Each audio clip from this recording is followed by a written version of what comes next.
Everybody, this is Jim at SP500chart.com using time-honored techniques to understand modern markets, featuring daily technical analysis videos of the S&P 500. Just need to let you know before we get started that the website and this video are for educational purposes only. Nothing stated at the site or in the video is intended to be used as investment advice. I can draw lines on charts, but you have to draw your own conclusions from your own research and make investment decisions that are suitable for your personal financial situation. I'm not a licensed financial professional, just a guy who draws lines on charts. And I have to confess, today's move really came as a surprise. And you can see where it looked going into the afternoon like another tag on that rising blue line. It just looked like this market's getting ready to turn over.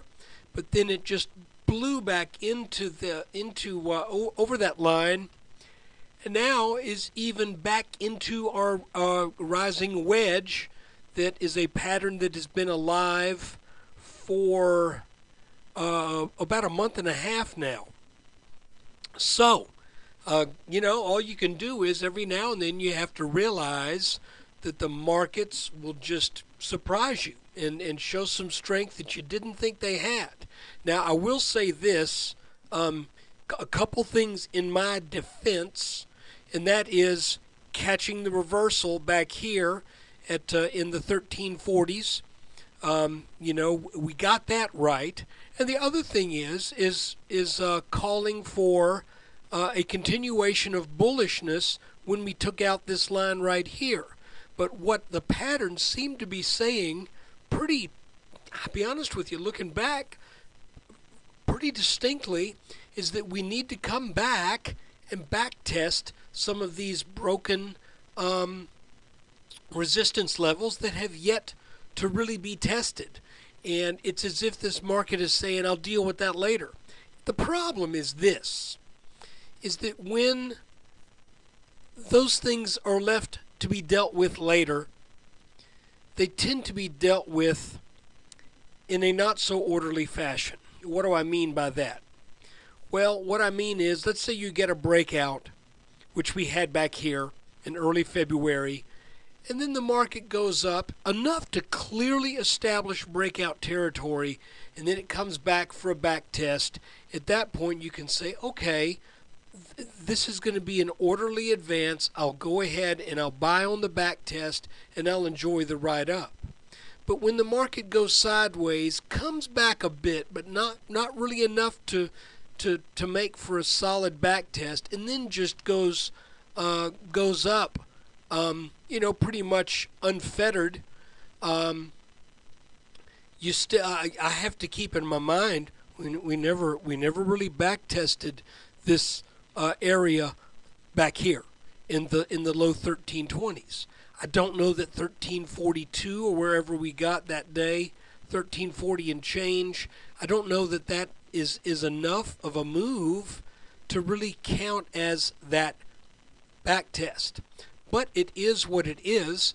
I do want to remind you, however, we still have what appears to be pretty clear, a wedge formation. We still have this blue line right here, and I think these lines are still technically significant, especially this top line right here. So let's see what happens tomorrow if this rally continues. I'll remind you that we have this little quirky thing about wedge patterns, that they often will point to an apex, and that apex is often an area that is very difficult for the market to overcome. And even though the bottom of this wedge isn't perfect, I've been thinking that the apex is right around 1400, maybe a skosh over 1400. So let's see what happens tomorrow, because we are now back over the top of this line. Again, it's a little running ragged down here at the bottom, so are we really over that line or not? No one can know for sure. unfortunately. But where I have this line and where I've kept it for a long time, we are now back into that wedge pattern, but very near reaching the top line of that wedge, which should serve as resistance.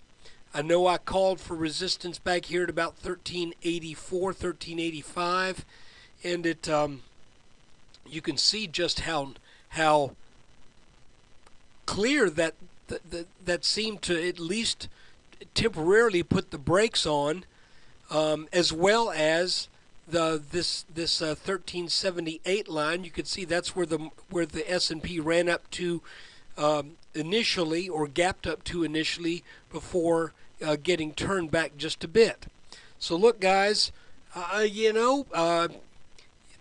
think the bullishness is clearly intact, and at this point, I honestly don't know what to tell you, except for I don't think this is going to get any much higher than another 7 or 8 points. But with the kind of steam that the market has behind it right now, nothing would surprise me. So basically, I'm not taking out any new long positions. I never was short going into this rally, so I'm content to just hang on to the long positions that I have, and we'll be looking for a nice spot to sell. And I've got some spots. I've got some good to cancel orders in for those stocks. But wow, what an interesting day today. Another thing we could do is, if we look at this 1370s here as maybe a little area like a neckline. If we measure the depth of that and add it on, that seems to imply possibly as high as 1410. God, I just with this pattern back here, guys, with this wedge, I'm just having a hard time seeing that. But it is what it is, and we did not get the weakness this week that I was anticipating with a return to this broken line right here. Instead, the S&P has clawed back into these patterns, but we still need to keep an eye on them, and we need to keep an eye on a potential place for a reversal, because putting on 13 points, about a 1% move here without any measurable counter move, I don't know how. I just don't know how healthy that is in the real big picture of things. So with this flag running up like this flagpole running up like this, I think I would not. I personally would not establish any new long positions here. I would wait for a pullback. So look, that's the video for March 13th. And let it be a lesson in sometimes the charts surprise you. I do want to thank you for taking time out of your day to watch this. And let's see what happens tomorrow.